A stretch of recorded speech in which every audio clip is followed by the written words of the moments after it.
Have you ever had any issues, whether it's personally or with any of the other staff, of conversations being held through text form and being misinterpreted? Absolutely. I warn everybody, especially when I do training on Google reviews, that you never have a detailed conversation on Google, one for security, but because you lose Yeah, all of the nuances behind an in-person conversation when you're in text. Sarcasm is very hard to pick up on. Have you ever dealt with things like that? absolutely. Right. For me, it's also making sure I know my audience, right? And that's why it's really important to me to get to know our employees, right? So I have one employee that I was dealing with, and this person wrote me this really, really long email. In dealing with them before, I could have replied back to that email, and then I probably would have gotten another email back, going back and forth. But because I knew this employee, I decided, you know what? I will respond back and say, hey, thank you for the feedback. I would love to jump on a call with you so we can discuss this.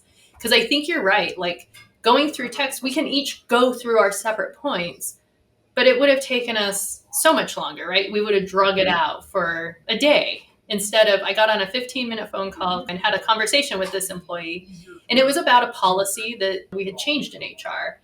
They were just wondering, like, why did we change it? It wasn't communicated well.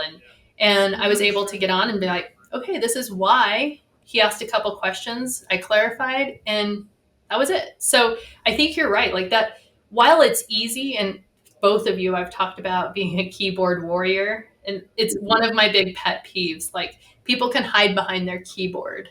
And it's not about fighting or whatever. It's really about having that conversation. And people may say things through a text or whatever that they would never say to you face to face. And so, yeah, there is some limits to technology. Like you said, I mean, confrontation is super easy, like a lot easier. I'm not saying super easy, but it's a lot easier when you don't have to look at someone in the face and have that hard conversation. Yeah. So there are downsides to that. But again, upside is we can have that conversation even though we're not in the office because we can do it through Teams or Zoom or whatever and have a video conversation.